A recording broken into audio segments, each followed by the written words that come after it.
lovely Abbie Dagrin, and welcome back to my channel, lovelies.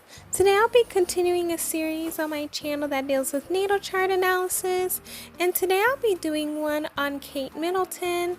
I'll be speaking on her personality traits, her characteristic traits, and how a lot of the placements that she has led to a lot of the success she's endured and who she is as a person. So please stay tuned for the rest of my video, lovelies. If you have not yet become a part of the Abbie Dagrin family, then this is your calling to do so. Please make sure you hit that subscribe button and that notification bell so you know when I upload videos on the daily. Also, please make sure you hit that like button because I know you guys will love this video. And last but not least, please make sure you hit that notification bell because I know you guys will love to know when I post my next videos. Now let's get right into the video, lovely.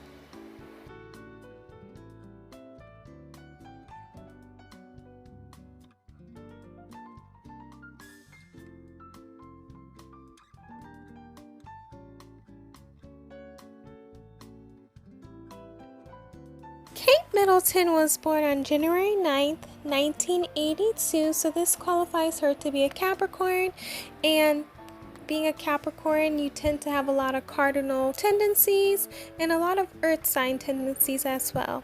So she's someone who's very grounded, who's very practical, who's very patient, resolute, and is always looking for the next level to achieve.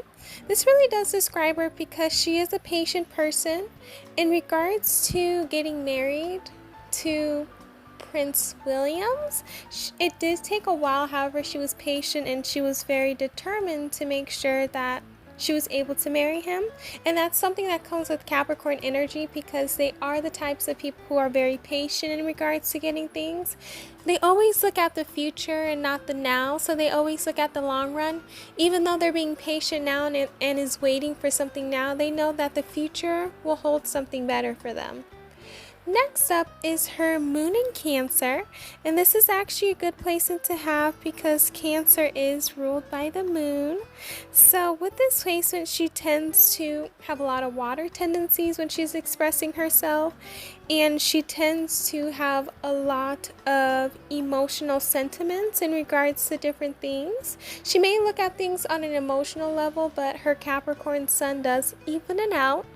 She's also a type of person who has great intuition, and she can have mood swings. However, she's very sensitive in regards to different things. She's very intuitive. She's a very caring person, and she's very committed. She's very protective. She's very nurturing, and she has a very great memory. And she's someone who tends to always just want to do what's best for her, and it's actually a great placement to have in order to connect with other people. Next up is her Mercury in Aquarius. And with this placement, she thrives on being different from others and is confident in her point of view is the correct one. So this is a fixed Mercury, so this placement, they tend to be very intelligent people, so anything that they say, they really have a lot to back it up. So she may be the type of person who loves to be different from others, loves to do things differently, and she thrives off of that because Aquarius, it is a very innovative placement. So she also tends to want to be different and do things differently from others, and also she is very confident in who she is and her point of view. That comes with this placement because usually if they set their mind to something, they're not going to change it, and they're just going to be very much confident in themselves, and it's going to take a lot for you to change their mind. So this is a great placement to have, and it's very interesting as well. Next up is her Venus in Aquarius, and with this placement, she tends to be someone who likes a lot of friendship in her relationship. So she wants someone who's basically like a friend that just so happened to get married to her. She wants someone who has common goals as her, the same goals that she wants in life. She's someone who really needs freedom, and this is something that can be difficult for her because she does live in the royal family and she's a part of the royal family, so freedom is something that's not really given to them, but she'll have to work around that. Having individuality is something that is important for her as well in a relationship. She doesn't want to always be tied to her husband. Having excitement is something that she needs in order to really want to stay in a relationship. And also she loves to show her intellectualness in her relationship because she wants to be able to have a relationship other than just the physical. Next up is her Mars in Libra. And with this placement, she tends to be very charming and she's great at negotiation skills. This is very common with Libra placements. They do tend to be very charming and people really love to be around them. And when she wants to get something done, she tends to always want negotiation because Libras, they tend to always want to make sure there's diplomacy there. And having a diplomatic relationship is something very important for her to have because she has a sense of welcomingness. She's someone who's very eloquent and she always strives for harmony in regards to situations. She wants fairness and balance. That's something that's common with this placement. And sometimes she can be indecisive in regards to what she wants, but she does also try her best to make the best decisions. So that's something that is very beneficial for her when she has this placement. Next up is her Jupiter in Scorpio. And with this placement, she uses her intuitive powers to get ahead in her career and personal life. She's also someone who's very self-aware in regards to her life and someone who's very strong-willed. She's also someone who loves to dig deeper beneath the surface appearance in order to find out what's really happening. She is a persistent researcher, so she's always on the run to learning new things.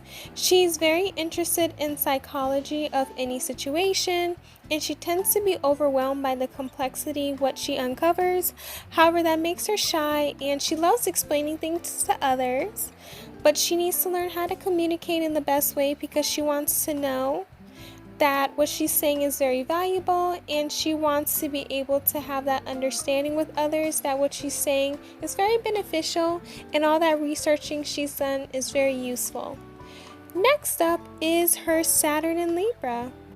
And with this placement, she tends to bend over backwards to ensure the right decision is being made, and she wants to make sure that relationship difficulties tend to occur a lot with her, and that's something that we can see in regards to her and Megan. They were having their issues. I think they did resolve it. It was just something very important to the both of them, so that's why they had their disagreement, but I think they actually resolved that issue.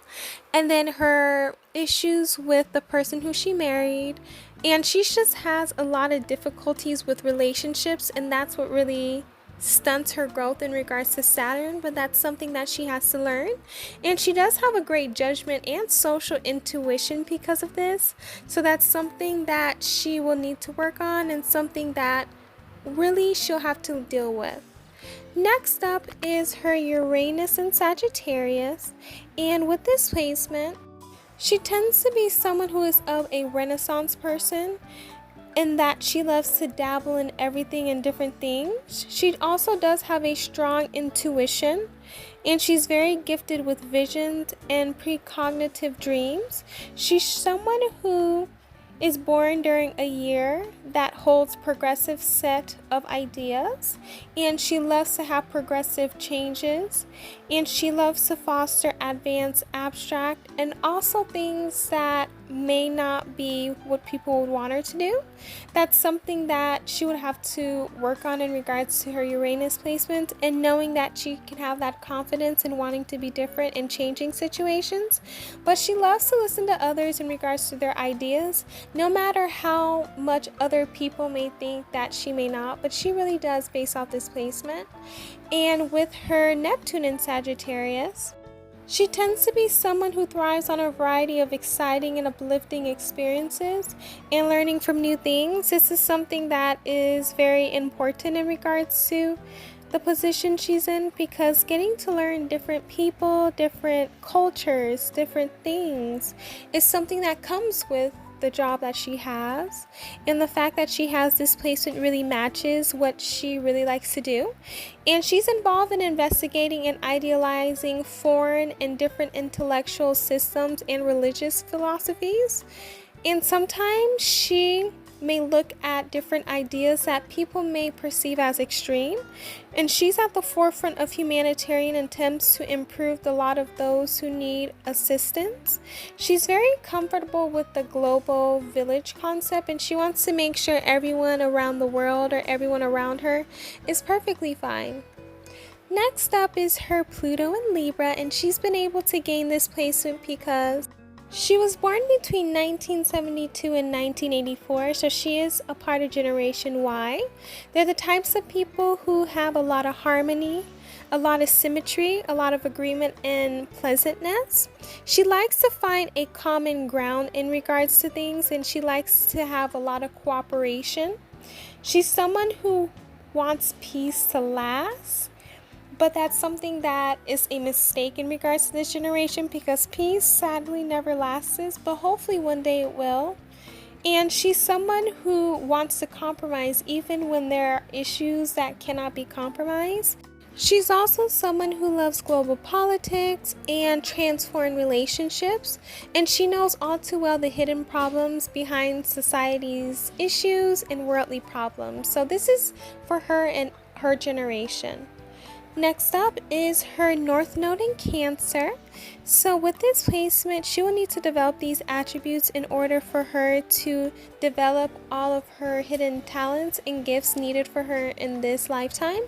She loves noticing and validating feelings. She will need to have empathy for others, nurturing and supporting others, building one's own foundation and security, honest disclosure of feelings and insecurities, humility, accepting others' fluctuating moods without judgment, staying centered in her own feelings, nurturing herself, connecting to her emotions and not repressing it. And that's something that she may have a problem with in regards to her having a sun in Capricorn, because she may try to repress it. She will need to identify with the child part of her and not always the adult, and let go of the need of control and achievement and just have fun. Next up is her Chiron in Taurus. So maybe she has felt the wound of neglect, and she felt the wound of security. So she felt as though she was not able to feel secure, and she needs nurturing and creativity, and she's also able to give that because that's something she was not given. And she at some point of her life maybe not had enough of material things, emotional or mental or spiritual attention. That's something that she has a wound of, and sometimes she will avoid maybe buying things or just buying things in order to fill her, but that never fills her. But what she needs to value is knowing that she should treat herself, though, in a way that she does not neglect herself. So not using those things as a way of filling a void, but using it as a way of letting her know she deserves that.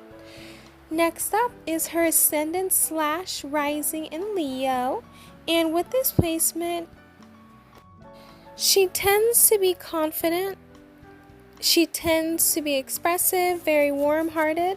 She's very independent. She's charismatic. She's very generous, and she does have a bossy attitude, and she is very entitled, but she's very magnetic and attracts attention. She's self-aware of her effect on others. She's prone to a temper, but she's always someone who is gonna speak her mind regardless of what happens. She can be very confident in herself, and she's someone who is gonna make sure that she gets things done. Even though stubbornness is something that she has because of her rising, she tends to be very charismatic and very independent, and know that she can do whatever she would like to do. And last but not least is her midheaven in Taurus. So with this placement, she tends to always be in an occupation that is going to linger for a long time. So she's going to make sure that she's in something that she will always be able to gain money. So her being a part of the royal family, that's one way of her doing that. She was able to know that she is going to be there for a long time, and she's going to be in great hands forever. She's going to be taken care of. Her children will be taken care of. And that's something that she has in regards to her career. She's very consistent. She's very reliable. She's very tactful, very pleasant, and very resourceful. She's someone who loves being in charge. She's going to spot an opportunity and take it. She is someone who loves to toughen things out, and she's going to have a tough skin in regards to her career. So that's something that she's able to do, and that's what her legacy is going to be. That's all I have for you lovelies today in regards to Kate Middleton's natal chart. Please let me know down below how you felt about it. Did you learn more about her, get a better understanding as to who she is as a person? Please let me know. Also, please let me know down below who else you guys would want me to do a natal chart analysis on.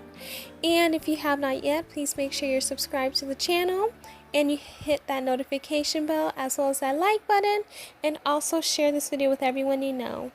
And if you have not yet followed me on all of my social media accounts from Pinterest to TikTok, please make sure you are doing so, because a lot of the content I post on here is not posted on my social media accounts, or a lot of the content I post on there is not posted here. So you guys are missing out on a lot. I love you all. Please stay safe and healthy, and know that you're loved and appreciated. And thank you guys so much for all your support. Also support my Etsy store and my PayPal, and I will see you guys in my next video. Bye, lovelies.